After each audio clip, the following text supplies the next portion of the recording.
pero sobre todo con el contexto político, ¿no? Al inicio del programa yo te decía, el presidente Javier Milei está más preocupado por el exterior, visita el exterior y no visita las provincias. ¿Qué pasa con este Javier Milei que tiene una visión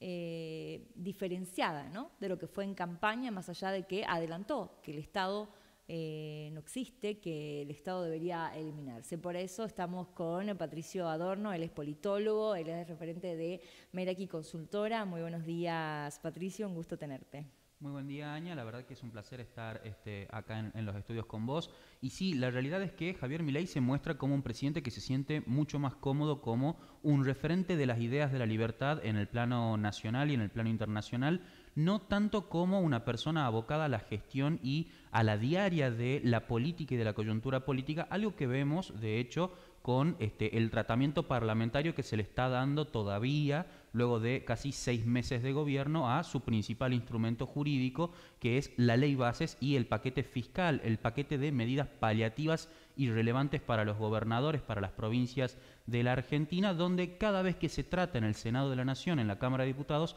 el presidente suele no estar. Vamos a ver ahora que se plantea que el 27 de junio se trate por última vez en diputados con este nuevo esquema de alianzas y de mecanismos parlamentarios para ver si se aprueban o no los cambios que el Senado propuso para la ley bases, si el presidente está o no está presente cuando esto se trate en la Cámara Baja. Ahora, ¿cómo se puede gobernar si no se conoce un territorio?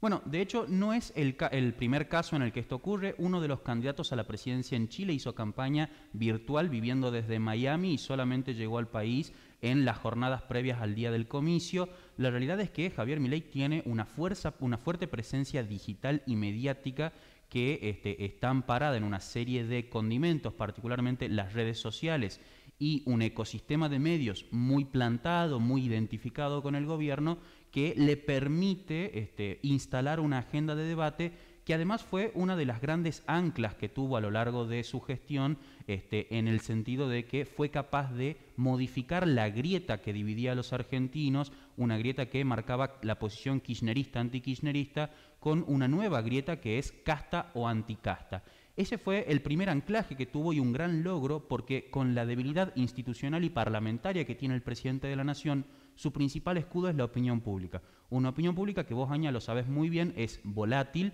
que tuvimos un Alberto Fernández que llegó a tener la mejor consideración en la historia de la democracia con 80 puntos de aprobación en la opinión pública, y hoy es una persona a la que ni siquiera su propio partido le reconoce la presidencia y lo pusieron de licencia para poder reordenar una estructura que, y esto sí lo podemos ver en el último estudio que sacó Meraki, particularmente para los tucumanos, reconoce muy poca dinámica en la oposición, reconoce muy poco liderazgo en la oposición, no ve un programa de gobierno claro y sí mantiene algo que le da una solvencia estructural a Javier Milei, que es esta carrera la está corriendo solo, porque al frente no hay una oposición que tenga un programa que pueda vehiculizar la esperanza que hoy canaliza Javier Milei. Ahora digo, ¿no?, la preocupación más grande es la inflación y es la pobreza, ¿no? Pero nos seguimos preguntando por qué la gente no está, sigue aguantando. La famosa frase, ¿por qué la gente sigue aguantando? Esto no quiere decir que uno está esperando una rebelión ni nada, porque también han salido a decir de parte del gobierno de Javier Milei, no, pero digo, la gente ya no llega a fin de mes. Las estadísticas de las tarjetas de crédito en supermercados han superado los límites. Así es, de hecho, y en consonancia con lo que está pasando a nivel nacional, en la última encuesta que desde Meraki sacamos, los tucumanos consideran que la inflación es la mayor preocupación, es un 25% para los tucumanos, pero la pobreza empieza a crecer y empieza a crecer particularmente en los segmentos que tienen menor capacidad para hacerle frente a la inflación, que son los segmentos de mayor edad, los ancianos, dato interesante, sobre todo porque se espera una derrota luego de que la ley bases salga de diputados en la Cámara Alta para el gobierno, cuando los senadores traten este nuevo proyecto de reforma jubilatoria que pretende recomponer los saberes previsionales de los mayores, de los ancianos, para compensar la inflación pasada. Es uno de los elementos centrales. Lo otro que también hay y que está muy claramente marcado en las encuestas es la idea de que Javier Milei vehiculiza una esperanza que plantea la posibilidad de un cambio de régimen general en la política argentina, un hecho que está marcado particularmente en sus apoyos. Sus apoyos en los segmentos etarios son personas jóvenes, personas menores de 35 años principalmente, y sobre todo esa franja etaria que baja de los 50 y que todavía cree que es posible pagar un costo con tal de tener estabilidad. Una de las principales críticas que se le hacía, por ejemplo, al ex ministro de Economía, Sergio Massa, que hoy se mantiene en silencio mientras se intenta rearmar de alguna manera la conducción de la oposición. Un dato interesante que vimos para los tucumanos y en este segmento de personas de menos de 30 años. Además de Cristina Kirchner y del kirchnerismo como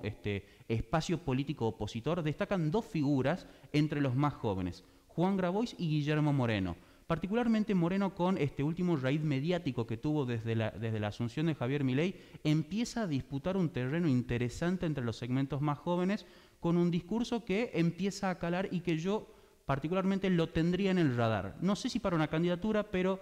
como un actor relevante a la hora del posicionamiento político de un espacio que se presenta como la principal alternativa opositora. ¿Más allá de que generacionalmente venga de otra época? Más allá de que generacionalmente venga de otra época, que esté muy asociado a un modelo que claramente confronta y que marca una grieta. No nos olvidemos, fue secretario de Comunicación y secretario de Comercio del gobierno de Cristina Kirchner, pero hoy en el ámbito mediático, en su momento, ¿no? Así es, de hecho tiene una denuncia por manipulación de estadísticas en los juzgados federales por alterar los índices de la inflación que publicaba el INDEC en un momento en el que se produjo el mayor cisma dentro de la opinión pública argentina y se empezó a instalar fuertemente la idea de un Mauricio Macri presidente. De hecho, es uno de los elementos que permitió ese anclaje de Mauricio Macri presidente, y no obstante hay algunas consultoras que miden particularmente los ámbitos digitales. Lo que plantean es, Javier Milei se lleva por sí solo más del 50% de las audiencias digitales. Sigamos poniéndole un ojo a estos dos actores porque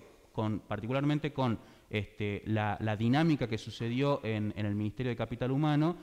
con la denuncia de corrupción a Sandra Petovelo, con la malversación de fondos públicos supuesta que hay con la terciarización a través de organismos internacionales de contrataciones en el Estado, crecieron estas dos figuras y empezaron a tomar relevancia como para posicionarlos en el plano de actores que pueden ser interesantes. Y digo, ¿y ahí no se corta un contrato social que tenía Milei con la gente cuando hablaba de no casta y está la casta, hablaba de no corrupción, y hay hoy en tela de juicio lo que está pasando en el Ministerio de Capital Humano? Ese creo que es el gran desafío que tiene Javier Milei. Javier Milei tenía dos grandes compromisos con la ciudadanía. Bajar con la inflación, que es algo que en principio lo estaría haciendo, aunque las alarmas empiezan a encenderse cuando el presidente anuncia que el equilibrio fiscal va a tener déficit en junio, probablemente de acuerdo a las cuentas públicas, que va a haber un rebote inflacionario porque se patearon algunos aumentos de servicios públicos, y en ese sentido lo que se plantea es, bueno, si vos planteaste como tu principal carta de presentación ante la sociedad la baja de la inflación como uno de los elementos y terminar con la corrupción y con la inseguridad como otro, ahora que la ley base salió, que no le podés seguir echando la culpa a la casta de que no te da las herramientas para el trabajo que vos tenés que hacer, vas a tener que empezar a demostrar con gestión todo el ámbito discursivo con el que te sostuviste hasta ahora, y ese es el punto flaco. Es un gobierno nuevo, un gobierno que no termina de cubrir a todos los funcionarios con los que necesita administrar la cosa pública, y que además está en un escenario en el que tiene al PRO, a la Unión Cívica Radical, pidiendo pista para incorporarse al gobierno. La cuestión es si se van a incorporar en un momento de fortaleza de Javier Milei o en un momento de debilidad, porque las negociaciones, y esto Aña vos lo sabes muy bien, son muy diferentes cuando uno necesita del otro a cuando uno no lo necesita. Totalmente, de hecho es lo que lo llevó a Javier Milei a ser presidente hoy, ¿no? Así es, de hecho la alianza que tuvo con Mauricio Macri casi que condicionó la incorporación de Patricia Bullrich como una de las principales espadas políticas que hoy tiene Javier Milei. Uno de los aspectos, junto con la economía, mejor valorados por los tucumanos a la hora de preguntarles cómo va el desempeño de la gestión del gobierno nacional. Lo que sí nos llamó la atención es que la orientación del rumbo general del gobierno no estaría siendo aprobada del todo por los tucumanos, particularmente por aquellos tucumanos que se identifican como opositores o del centro democrático, Fuerza Republicana, la Unión Cívica Radical, el PRO. ¿Hay libertarios en Tucumán? Hay libertarios en Tucumán, de hecho casi un 30% de los tucumanos se identifican con La Libertad Avanza. Un dato interesante porque ¿Pero particular... con qué Libertad Avanza? Bueno, ese es otro tema interesante porque de hecho tuvimos declaraciones de Ricardo Bussi, quien uno en principio supone es el armador principal de La Libertad Avanza en la provincia de Tucumán, cuando José Macome, en la legislatura de Tucumán, se apropió del nombre partidario de La Libertad Avanza y hubo una serie de ruidos alrededor de este nuevo bloque parlamentario en la legislatura de Tucumán, que empieza a poner tensión a la franquicia presidencial en la provincia de Tucumán. Lo cierto es que los carteles que todavía quedan de la campaña lo ponen a Bussi junto a Javier Milei. Hay que ver si esto se consolida en las elecciones de medio término, elecciones que van a ser muy importantes, no solo para el presidente, sino también para el gobernador Osvaldo Jaldo, porque se ponen en juego dos de las tres bancas que tiene en el bloque independiente, en el bloque independencia, en diputados, y que va a tener que revalidar el año que viene. Ahora, con esto que hablamos, ¿no? del Partido de la Libertad Avanza, Javier Milei y Karina Milei, que en realidad es ella, ¿no? La cabeza de todo lo que se entiende, ¿le dan los tiempos para una reelección en 4 años? Creo que va a estar muy condicionada a los efectos económicos, porque esta elección fue particularmente marcada por una necesidad económica, fue un voto marcado por el bolsillo y por un hartazgo generalizado. La realidad es que hay que ver si a Javier Milei se le permite, luego de un posible éxito económico en la gestión, un reordenamiento de las variables, y si se produce algo que el gobierno espera con muchas ansias, que es este rebote en B de la economía, una reactivación económica y un segundo semestre con lluvia de inversiones. La realidad es que venimos de 2 gobiernos consecutivos que no reeligieron, que tuvieron solamente 4 años de gestión, y no me extrañaría que esto pueda suceder, sobre todo cuando las elecciones del año que viene, en las que el gobierno plantea conseguir mayorías, le va a ser muy difícil, no solamente porque se renuevan particularmente las bancas que el PRO y la Unión Cívica Radical, cuando eran la Alianza Cambiemos, consiguieron en 2021, sino también porque empieza a conformarse una posibilidad de terciarizar esta esperanza que hoy Javier Milei lleva adelante. ¿Y ahí qué rol pasa a cumplir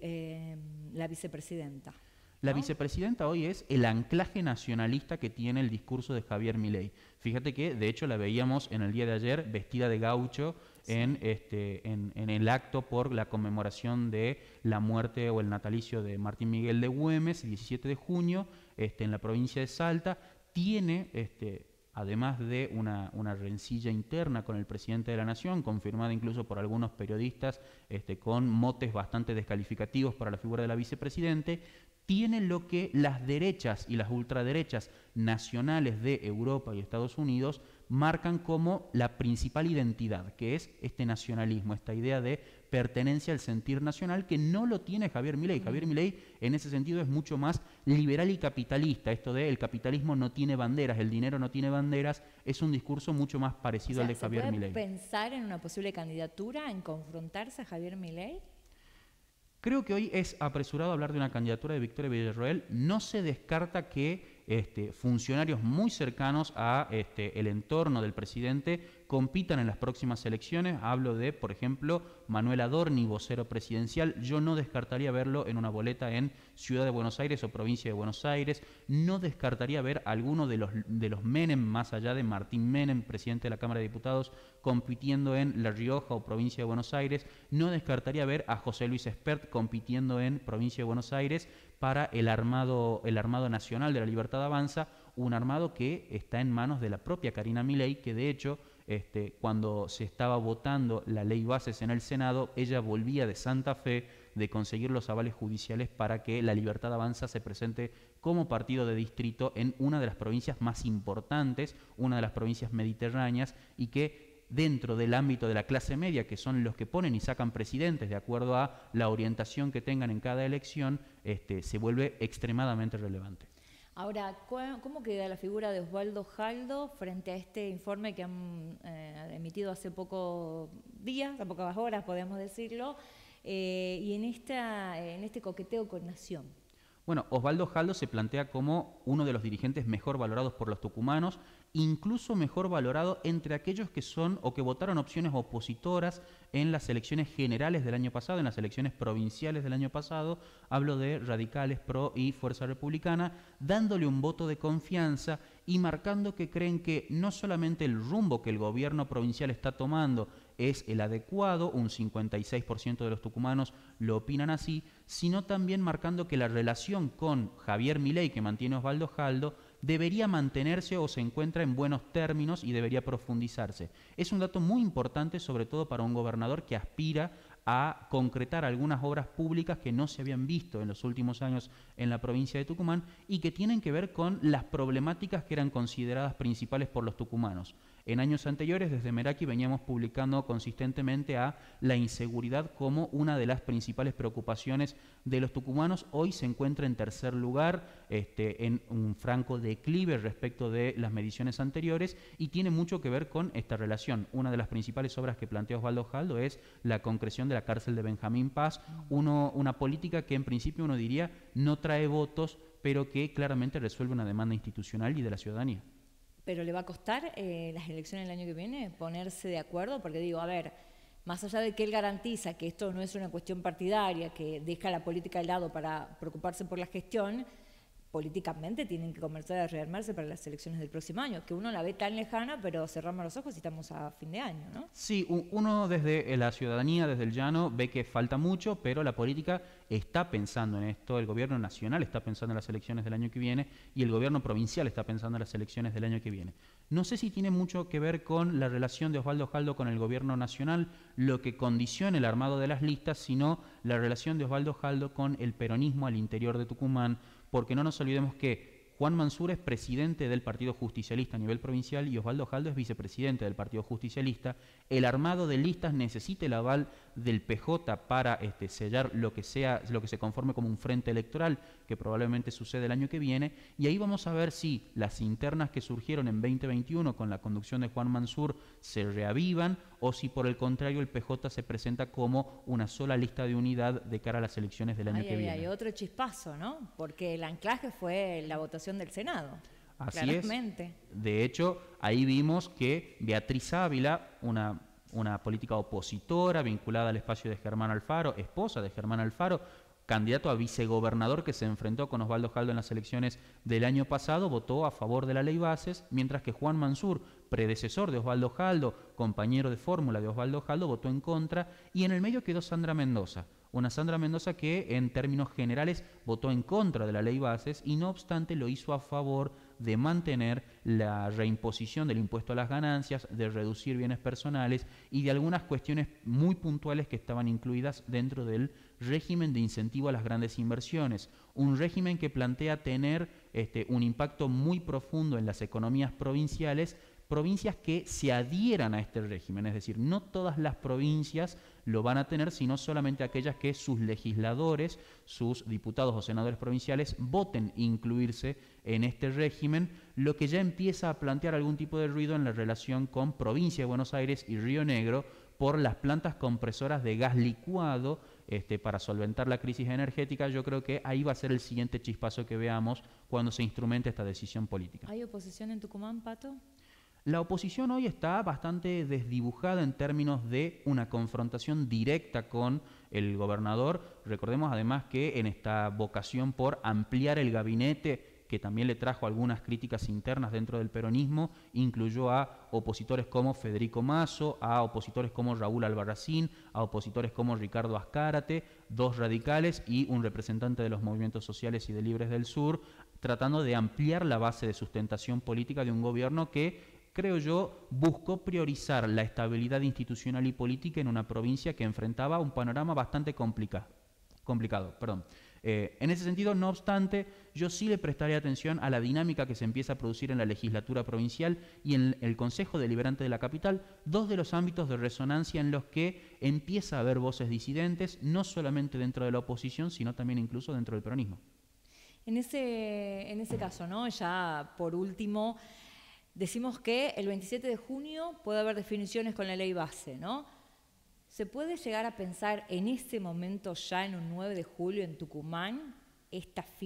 famosa firma del pacto no realizado en Córdoba? Del atrasado pacto de mayo, del atrasado pacto del 20 de junio, del Día de la Bandera, es muy probable que por lo menos asistamos a la presencia de Javier Milei en la provincia de Tucumán. No descartaría el intento de la firma del pacto de julio, en este caso, sí, que además con el contenido simbólico que al gobierno le gusta imponer a toda su comunicación, sería, creo yo, que muy relevante, no sé si tanto para el gobierno provincial y para el peronismo local, porque en esas fotos y particularmente yo, más que prestarle atención a quienes están, le prestaría atención a quienes pegaron el faltazo. Bien, ¿eso le permitiría a Osvaldo Jaldo dar un vuelco, un giro a su imagen, a su gestión, o no? Que se firme acá. Creo que le daría mucha mayor relevancia. De hecho, empezamos a ver que hay algunas consultoras del ámbito nacional que empiezan a medirlo, que empiezan a tenerlo en el radar. No sé si es la vocación del gobernador Osvaldo Jaldo tener un posicionamiento nacional o si por el contrario busca más un anclaje regional, una alianza con, por ejemplo, Gustavo Sáenz, gobernador de Salta, o con los gobernadores de Catamarca y La Rioja. ¿Puede ser el nuevo Juan Mansur dentro de los 10 gobernadores? Recordemos que las últimas elecciones del PJ y aquel famoso acto tuvo que ver mucho Juan Mansur, ¿no? Bueno, hay que verlo a eso particularmente porque hay una disputa al interior del peronismo y de la conducción nacional del peronismo que va a ir a elecciones recién en noviembre de este año, y Osvaldo Jaldo creo que no está pensando tanto en ese sentido, quizás sí como un armador del norte del peronismo nacional, lugar que tiene que disputar con Quinquela, que en los próximos días, por ejemplo, va a plantear una reforma constitucional para buscar su tercer mandato en la provincia de La Rioja, o con Zamora y Jalil, Santiago del Estero y Catamarca, que empiezan a tener una posición ambivalente respecto del gobierno nacional, no solamente por el rechazo, sino también por algún tipo de esquema de alianzas que se puedan producir, sobre todo porque hay una política pública que a todo el norte argentino le interesa, que es el corredor bioceánico, que pasa por Salta, que tiene un impacto directo en la producción manufacturera y en la agroindustria del norte argentino, y que creo que puede llegar a ser uno de los elementos con los que el norte grande, empieza a ponerle presión a la relación con el gobierno nacional. Me quedaría toda la mañana preguntándote, Patricio, porque la verdad que la política da para todo, ¿no? Pero esto cortito, antes que me mate la producción, con esto de que el gobierno va y viene, que muchas veces prueba error y todo lo que está sucediendo, ¿cambia rápidamente el pensamiento de la gente, ustedes que vienen haciendo ese estudio de la opinión pública?